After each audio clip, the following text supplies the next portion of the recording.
और हजरत निजामुद्दीन मरकज जो कि बंगले वाली मस्जिद है उसके दरवाजे के बाहर मौजूद हूँ। और ये वही दरवाजा, वो गेट जिसको अक्सर आप बंद ही देखते थे और यही देखा जाता था कि दरवाजे पर ताला लगा हुआ है। एक बहुत खुशखबरी की खबर, और रमजान की आमद से पहले थोड़ी देर पहले ही लगभग 2.5 से 3 घंटे की पूछताछ के बाद अमानतुल्लाह सीधे इधर पहुंचे हैं निजामुद्दीन मरकज पार्लियामेंट स्ट्रीट थाने में। आपको मालूम है यति नरसिंहानंद सरस्वती के बयान को लेकर के FIR हुई थी और उसके बाद अपने तमाम वकीलों के साथ में, जिसमें दिल्ली बार काउंसिल के वाइस चेयरमैन हिमाल अख्तर भी मौजूद हैं और वक्फ बोर्ड के स्टैंडिंग काउंसिल वजी शफीक भी इस समय साथ हैं। सबसे पहले मैं आपको दिखा दूं ये दरवाजा जो बंद था फिलहाल खोल दिया गया है। सर थोड़ा सा दर्शकों को हम दिखा सकें इधर से। ये मरकज हजरत निजामुद्दीन बंगले वाली मस्जिद का वो दरवाजा है जो अल्हम्दुलिल्लाह इस वक्त में कोर्ट के ऑर्डर के बाद खोल दिया गया। अमानतुल्लाह, पहले तो एक मुबारकबाद के बाइस आपको तमाम दर्शकों की तरफ से।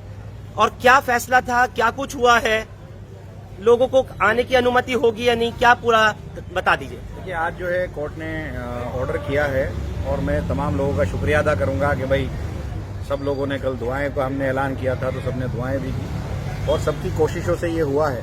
तो हमें कोविड की गाइडलाइन को इम्प्लीमेंट करना है। 6 फीट का एक मुक्तदी में और दूसरे मुक्तदी में 6 फीट का हमें फासला रखना है और उसके बाद जितने भी लोग आ सकेंगे उतने लोगों को नमाज पढ़ने की इजाजत है। तो आपकी अभी पुलिस के अफसरान के साथ मीटिंग हुई? क्योंकि मैं अभी देख रहा था कि जो कोर्ट का ऑर्डर है वो फाइनली कल आना है और आज जो है आप लोगों को भेजा गया था SHO हजरत निजामुद्दीन थाने के साथ में। उनसे क्या चीज तय हुई है? पर वो जगह उन्होंने नापी कितनी जगह है। अच्छा, कैमरे लगने हैं।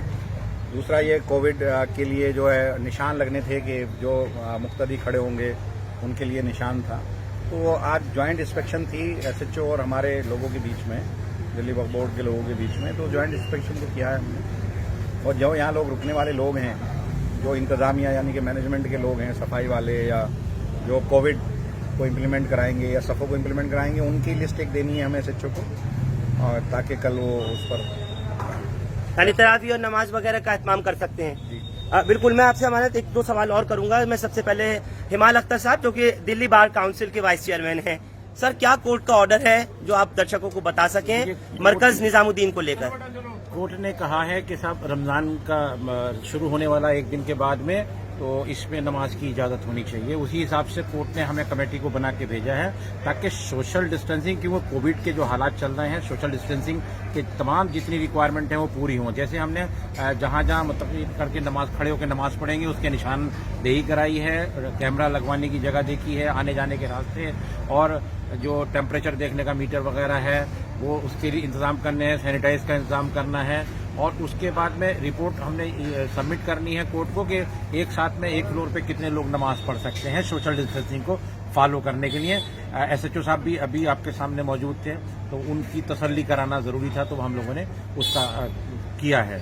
तो हमें उम्मीद है कि हम नमाज ही पढ़ेंगे और अल्लाह ने चाहा तो, क्योंकि जो बुरा वक्त है, कोविड के हालात हैं, हम तमाम सोशल डिस्टेंसिंग के जितने गवर्नमेंट के कानून हैं उन्हें सबको फॉलो करेंगे। कोई तादाद तय हो सकी कि लगभग कितने लोग आ सकेंगे? अभी निशानदेही की है, निशानदेही करके हम कल को कोर्ट के सामने रखेंगे कि 9000 स्क्वायर फीट का, जैसे अगर 1 फ्लोर का एरिया है उस पर 6 फीट का डिस्टेंस छोड़ने के बाद में कि कितने लोग नमाज पढ़ सकते हैं, कोर्ट के साथ डिस्कस करेंगे। कोर्ट जितना मुनासिब समझेगी उतने की परमिशन दे देगी। तो कुल मिलाकर के अभी ऑर्डर यह है कि आपको इंस्पेक्शन रिपोर्ट कोर्ट को फाइल करनी है और कोर्ट ने नमाज पढ़ने की इजाजत भी दे दी थी आज भी, लेकिन कल कितने लोग होंगे, क्या सिचुएशन होगी, हम अपनी रिपोर्ट सबमिट करेंगे, उसके मुताबिक कल कोर्ट ऑर्डर करेगी। कोर्ट ने नमाज पढ़ने की इजाजत दे दी है, तो अब वो तो सबमिट करना है। जो ज्वाइंट इंस्पेक्शन हुआ है कि कितने लोग उसमें होंगे, कहाँ कहाँ क्या होगा, मैनेजमेंट के लोग कितने होंगे, तो वो सब कल कितने लोग इंतजाम संभालेंगे, कोविड का इस वक्त बुरा हाल है, उसको देखते हुए जो चीजें कल फैसला लिया। बिल्कुल, ये बात। और आप तमाम दर्शकों को जो यहाँ पर आने वाले हैं निजामुद्दीन मरकज में, जो आकर के यहाँ इबादत करते हैं, नमाज पढ़ते हैं, उन लोगों के लिए भी है कि इस बात का ख्याल रखना बहुत जरूरी होगा कि आप लोग जो कोविड के प्रोटोकॉल्स हैं उसकी धज्जियां ना उड़ाएं, इसका ध्यान रखें। हालांकि खुल जरूर जाएगा। वजी शफीक साहब, क्या आप इस पे रोशनी डालेंगे? और दूसरा जो कोर्ट का ऑर्डर है विद योर इंस्पेक्शन रिपोर्ट। हमारे जो इंस्पेक्शन रिपोर्ट है उसकी बेस पर पुलिस की तरफ से यानी कि स्टेट की तरफ से एक स्टेटस रिपोर्ट कल फाइल होगी और उसमें जो उनको कहना है वो लोग कहेंगे कि उनके हिसाब से कितने लोग यहाँ पर होने चाहिए।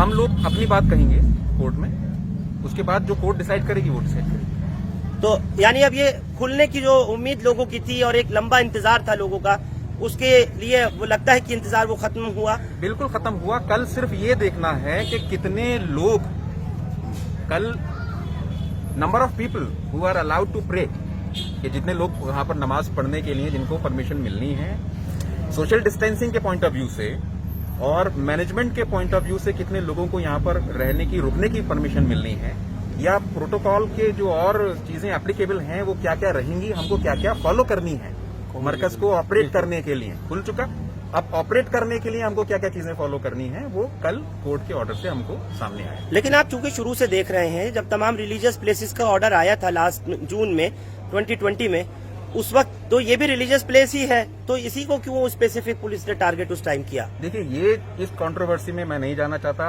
आप इस बात को देखिए कि ये खुल गया है। कल इसमें जो फाइनल ऑर्डर की तरफ हम लोग जा रहे हैं, कितने लोगों को इसमें सोशल डिस्टेंसिंग बरतते हुए परमिशन मिलनी है और मैनेजमेंट के लिए क्या क्या हमारे लिए डायरेक्शंस आनी है, कि कितने लोग रहेंगे, रुकेंगे, बाहर जो टेम्परेचर गन है वो लेकर के बैठना है, सैनिटाइजर का इंतजाम करना है, पूरी प्रॉपर्टी अभी गंदी पड़ी हुई है उसको सैनिटाइज करना है, सफाई करनी है। हम अभी फोकस कर रहे हैं उस चीज के ऊपर कि कैमरे की तादाद कितनी होगी, उनका कहाँ कहाँ लगने हैं। We are focusing at the moment, we are focusing on that. तो हिमाल अख्तर साहब, कैमरे, सीसीटीवी कैमरे वगैरह की इंस्टॉलेशन की भी कोई बात थी? हमने एसएचओ साहब को के सामने इंस्पेक्शन करा दिया है और उन्होंने पॉइंट आउट कर दिया है कि कहाँ कहाँ कैमरे लगने हैं। तो अभी उसमें शायद कल सुबह तक ये सारे कैमरे वगैरह भी लग जाएंगे। तो जो हमने एसएचओ साहब की तसल्ली से और जो डिजास्टर मैनेजमेंट एक्ट है उसके सेटिस्फेक्शन के मुताबिक, ताकि हर आदमी कैमरे में आ सके, उसके हिसाब से पूरी जगह पॉइंट आउट कर दी। चलिए, तो एक बहुत बड़ी खुशखबरी की बात है अमानतुल्लाह, आपके साथ कई घंटे पुलिस अफसरों की पूछताछ हुई है नरसिंह आनंद वाले मामले में। उसमें बता दें दर्शकों को क्या हुआ और किस बात के लिए आपको वहां बुलाया था? उन्होंने जो सवाल मुझसे पूछे कि भाई आपने ये क्यों कहा था, कैसे कहा था, तो वो सारी बात मैंने उनको बता दी है। उन्होंने मुझसे तकरीबन 2.5 घंटे पूछताछ की। मैंने सारे सवालों का जवाब लिख करके उनको दे दिया है। अलावा उसके आज आपने देखा एक और कोर्ट का फैसला आया, वसीम रिजवी के खिलाफ कोर्ट ने एक तमाचा दिया और पूरी तरीके से अगर देखा जाए तो 50,000 का जुर्माना, और वो जो पिटीशन दायर की गई थी 26 आयात को हटाने को लेकर कलाम पाक से, आज रमजान की बरकत की वजह से और लोगों के दुआओं की वजह से आज ये फैसले आए। एक वो फैसला जिसमें उसको 50,000 रुपये का जुर्माना लगाया और कोर्ट ने उसकी जो एप्लीकेशन थी उसको रद्द कर दिया। दूसरा ये मरकज निजामुद्दीन जो 1 साल से बंद था, बंगले वाली मस्जिद, आज कोर्ट ने इसको खोलने का फैसला दे दिया है।